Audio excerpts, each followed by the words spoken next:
الحمد لله الذي خلق الموت والحياة ليبلوكم أيكم أحسن عملا وهو العزيز الغفور.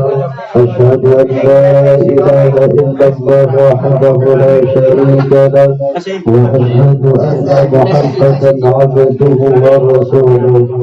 اللهم صل وسلم وبارك على سيدنا محمد سيد المرسلين وإمام المتقين وعلى آله وصحبه أجمعين. أما بعد، قال الله تعالى في القرآن الكريم: أعوذ بالله من الشيطان الرجيم، بسم الله الرحمن الرحيم.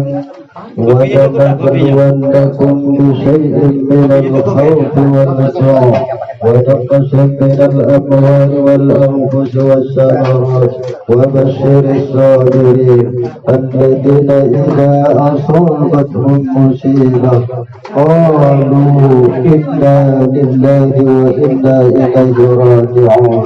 صدق الله العظيم.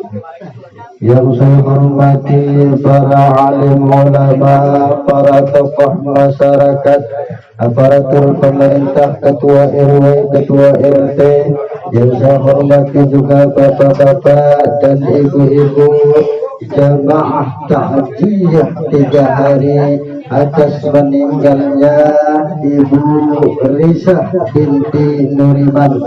Mudah-mudahan almarhumah ini dosa-dosanya diampuni oleh Allah Subhanahu wa Ta'ala. Amin ya rabbal alamin.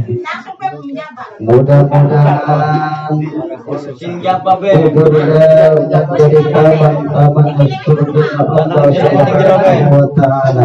Yo, dikit gue dikit bagi aku berapa iklan dikit ya, harus sama gue sejak bagus sih jadi kita harus sama penuh ya. Yo, sampai orang ceramah sedikit jadi lah ya, hanya sesuai sampai 15 menit lah ya. Bagi kartu perebutan doang kan ya. Sudah lah baik kan. Sudah lah kan. Ceramah sangkut anu ceramah. Lah iya, ceramah sangkut jadi orang fokus kita nih. Kita ceramah berbagi kue. Bingung kok kan? Kue. Harus kabar itu sebuah tulis. Iya. Nah iya, dari dikit ikut-ikut. Apa bagi kue dikit tak enak, merumukakan itu tak enak. Lah iya. Ngoce bila kasih ngerungu. Ya.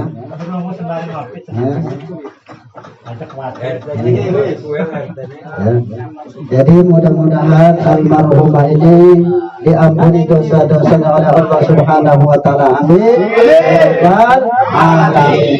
Baik Bapak dan Ibu, Yazid Ar-Raqasi beliau berkata bahwa seorang hamba itu apabila dia masuk ke dalam kubur, maka solat itu akan berdiri di sebelah kanannya, sedangkan zakat akan berdiri di sebelah kirinya, sedangkan amal kebaikannya akan menaunginya, sedangkan si sabar akan menjadi pembelanya.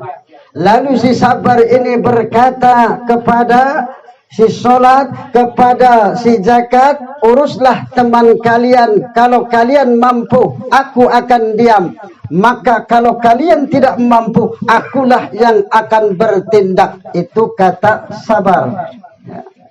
Itu apabila seorang hamba dimasukkan ke dalam kubur, maka berdirilah solat tadi di sebelah kanannya, sebelah kirinya zakatnya, amal kebaikannya menaunginya, kemudian sabar akan membelanya, dan dia berkata, uruslah teman kalian, kalau kalian mampu aku akan diam, dan aku akan bertindak apabila kalian tidak mampu. Ini sabar.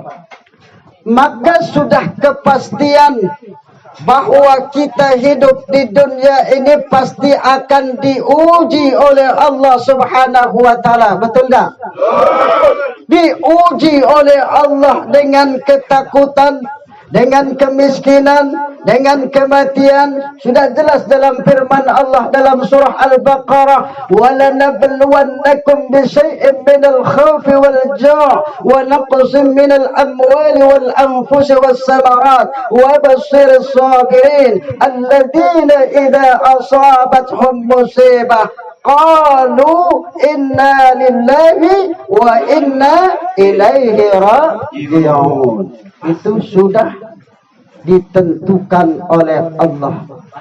Nah, dan sungguh akan kami uji kamu dengan sedikit ketakutan, kekurangan harta, jiwa dan buah-buahan, dan berikan kabar gembira kepada orang-orang yang apabila mereka ditimpa musibah, mereka mengatakan inna lillahi wa inna ilaihi raji'un. Ini. Tetapi ada memang orang yang taat itu apabila mereka ditimpa suatu masalah, suatu musibah, itu adalah ujian dari Allah Subhanahu wa taala. Namun bagi orang yang setengah-setengah, itu bukan ujian, teguran. Ya, teguran. Sholatnya galak, main judinya galak, ya, itu teguran. Ya, sholatnya galak, minuman kerasnya galak, kemudian apalagi main judinya galak, maling galak, sodako galak, setengah-setengah, separuh-separuh. Malaikat bingung nak saya ini, nak nyatat wong yang cepat nih. Ya, ini. Nah, bagaimana kita menghadapi segala musibah yang ada di dunia ini? Apakah ujian, apakah teguran, apakah itu azab? Tapi bagi mereka orang-orang yang beriman itu adalah ujian. Sampai di mana keimanannya, sampai di mana keikhlasan dia dalam beribadah, diuji oleh Allah Subhanahu wa taala. Maka kita inilah, ya, yang setengah-setengah inilah, yang masih galak-galo, serba galak-galo, ya, serba apa baik digawekan, yang jahat digawekan, yang benar digawekan. Inilah kita yang setengah-tengah ini, perbaiki diri kita, ya. Jangan sampai sebelum memperbaiki diri kita, ajal menjemput kita. Setuju dah? Kullu nafsin dha'iqatul maut. Jadi setiap yang bernyawa pasti bakal mati. Jadi perhadirin, itu tidak menjadi alasan siapapun orangnya yang meninggalkan ibadah. Apakah dia orang kaya, apakah dia orang miskin, apakah dia seorang hamba, apakah dia seorang pembantu, apakah dia seorang kaya atau orang miskin, itu tidak akan menjadi alasan. Makanya Allah, kata Nabi, akan memberikan alasan dengan 4 orang. Kelak di hari kiamat nanti ada orang yang beralasan dia tidak beribadah kepada Allah karena dia menjadi orang kaya. Ya, kenapa dia tidak beribadah? Karena dia mengatakan sibuk mengurusi hartanya. Maka dijawab oleh Allah, Nabi Sulaiman itu kaya, terkaya di dunia, tapi dia tidak pernah meninggalkan ibadah. Betul tak? Nah, tidak ada alasan bagi orang kaya untuk meninggalkan ibadah. Jadi kalau dia di hari kiamat nanti, dia mengatakan sibuk mengurusi hartanya karena saking banyaknya hartanya, tapi dia akan diberikan alasan oleh Allah, Sulaiman, Nabi Sulaiman itu orang terkaya di dunia, dia tetap beribadah. Kemudian ada orang yang membantu, pembantu, misalkan orang yang menjadi hamba, Kenapa dia tidak beribadah? Kenapa dia tidak sholat? Kenapa dia tidak mau mendekatkan dirinya kepada Allah? Dia mengatakan bahwa dia sibuk dengan majikannya. Dia sibuk mengurusi majikannya. Majikannya merintahkan ini, mencuci ini, mencuci itu, membersihkan ini, membersihkan itu. Sibuk dengan majikannya. Maka Allah akan memberikan jawaban kepada orang tersebut. Nabi Yusuf seorang hamba, dia melayani Raja Mesir dan istrinya. Dia tidak meninggalkan ibadah. Betul tak? Nabi Yusuf seorang hamba, dia melayani Raja Mesir. Dia melayani istri Raja Mesir, namun dia tetap melakukan ibadah. Kemudian ada yang mengatakan lagi sakitnya keras. Ada yang sakitnya tidak bisa berjalan, sakitnya sangat parah. Dalam hari kiamat tersebut, dia beralasan, ditanya oleh Allah, kenapa kamu tidak sholat? Kenapa kamu tidak menolong orang lain? Kenapa kamu tidak beramal baik? Karena dia sakit, ya Allah, sakit, ya, sakit parah sakitnya, ya, bukan sakit kantong, bukan. Kalau sakit kantong ini itu juga bahaya juga itu, ya, bisa merusak iman, ya. Kalau penyakit kantong itu bisa merusak iman. Kenapa? Karena kerusakan agama di masalah perut bisa juga, karena kurang makan akhirnya apa namanya, kurang makan akhirnya berbuat ini berbuat itu. Kalau kurang makan berarti kelaparan, betul lah. Nah itu akhirnya apa, kalau dia ingin makan pasti bagaimana dia mendapatkan makan tersebut, maka dia berbuat ini berbuat itu. Makanya kata Nabi, kadal faqru ayyakuna kufran, yakni kepakiran itu mendekatkan kekufuran. Ya itu, makanya kalau kita bisa jangan menjadi wong miskin. Kalau bisa menjadilah wong kaya. Ya, kaya apa? Kaya monyet. Kalau bisa kaya harta, kaya hati, dan kaya segala-galanya. Betul lah? Itu. Sampai mana ceramah tadi? Ya, 4 hal baik. Sudah selesai ya. 10 menit hampir. Jadi Nabi Yusuf menjadi seorang hamba. Dia melayani Raja Mesir, melayani istri Raja Mesir. Dia tetap tidak meninggalkan ibadah. Kemudian ada yang beralasan dia sakit parah di hari kiamat nanti. Bukankah Nabi Ayub dia sakit parah? Betul tak? Nabi Ayub, Pak, Nabi Ayub dia sakit 17 tahun. Kita baru berapa tahun sakitnya? 1, 2, 3, 4, ya, 4 hari. Nah, 4 hari mati. Nah, ini Nabi Ayub diuji oleh Allah itu sakitnya 17 tahun sakitnya. Namun dia tidak pernah meninggalkan ibadah. Namun dia tidak pernah meninggalkan sholat. Dia tetap mendekatkan dirinya kepada Allah Subhanahu wa ta'ala. Ini sebagai pelajaran kita. Walaupun dalam keadaan apapun, makanya yang namanya sholat itu harus kita laksanakan.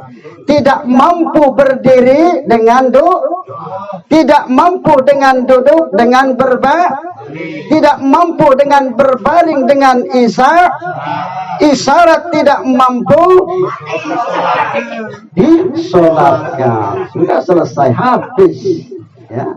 Berarti dialah yang jadi imamnya, ya.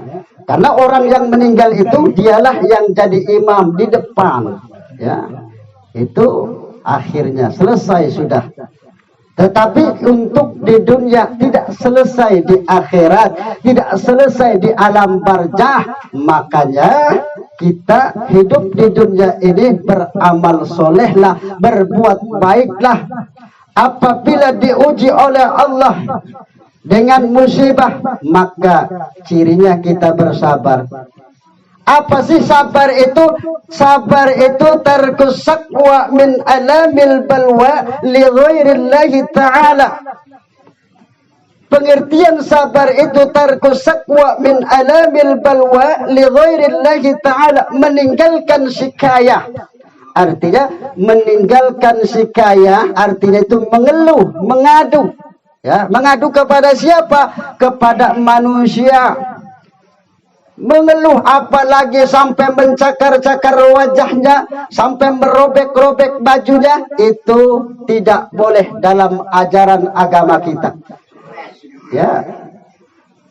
Kalau menangis biasa itu boleh-boleh saja, karena Nabi pernah meneteskan air mata ketika beliau ditinggal oleh anak beliau. Beliau bersedih, beliau menangis, ya, meneteskan air mata karena ditinggalkan oleh anaknya. Ya, dengan wafatnya anak beliau, Nabi bersedih, Nabi meneteskan air mata. Yang tidak boleh dalam ajaran kita, apabila kita terkena musibah, kemudian kita mencakar-cakar wajah kita, merobek-robek baju kita, saking sedihnya, ya, saking sedihnya, meraung-raung menangisnya, meraung-raung, ya, itu tidak boleh, ya, tidak boleh, karena itulah termasuk sikayah. Tetapi kalau sikayah kepada Allah, artinya mengadu kepada Allah, itu namanya doa. Doa kepada Allah, mengadu hanyalah kepada Allah Subhanahu wa ta'ala, itu namanya sabar, ya, sabar. Makanya sabar ini Allah akan berikan pahala. Dalam Quran surat Az-Zumar ayat 10, innama yuwaffas sabiruna ajrahum bighairi hisab. Sesungguhnya hanyalah orang-orang yang bersabarlah yang akan diberi pahala tanpa batas oleh Allah. Innama yuwaffas sabiruna ajrahum bighairi hisab. Itu dalam surah Az-Zumar ayat yang ke-10. Jadi Allah akan memberikan pahala tanpa batas kepada orang-orang yang bersabar. Kita ditinggalkan istri kita, sabar. Ya. Nah, ditinggalkan istri sabar, ditinggalkan suami ditinggalkan anak sabar. Kalau kita lagi tidak ada duit sabar. Tapi istri tidak sabar. Itu kalau tinggal ya, ditinggal istri kawinlah. Nah, itu bukan ustaz yang ngomong, yang di dalam yang ngomong. Ya, yang ngomong yang di dalam bukan ustaz. Ya, ustaz cuma melanjutkan baik. Ya, itu. Inilah perlu kita bersabar dalam hidup, dalam segala hal, bersabar dalam menghadapi masalah, agar kita mendapatkan pahala di sisi Allah Subhanahu wa ta'ala. Ya.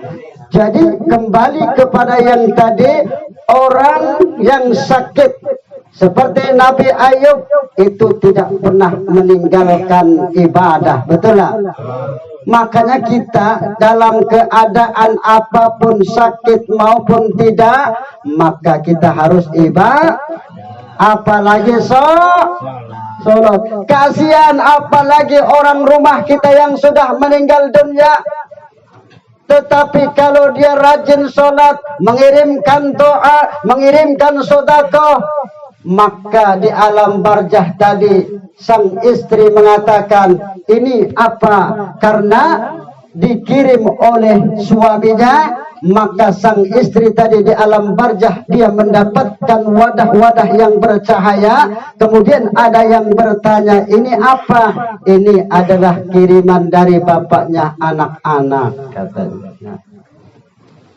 Di sana akan dilihat oleh istrinya apabila istrinya memang sudah meninggal dunia. Ya, suami mengirimkan doa, mengirimkan pahala, sedekah untuk istrinya. Maka istrinya berkata, ini adalah kiriman dari bapaknya anak-anak. Bersabar kita dalam hidup. Yang terakhir, apabila kita miskin, kemudian di hari kiamat nanti Ditanya oleh Allah Subhanahu wa taala, kenapa kamu tidak beribadah? Dijawab oleh kita, aku ini miskin ya Allah, aku sibuk mencari sesuap nasi, aku sibuk naik apa lagi? Aku sibuk berusaha dengan jadi kuli misalkan.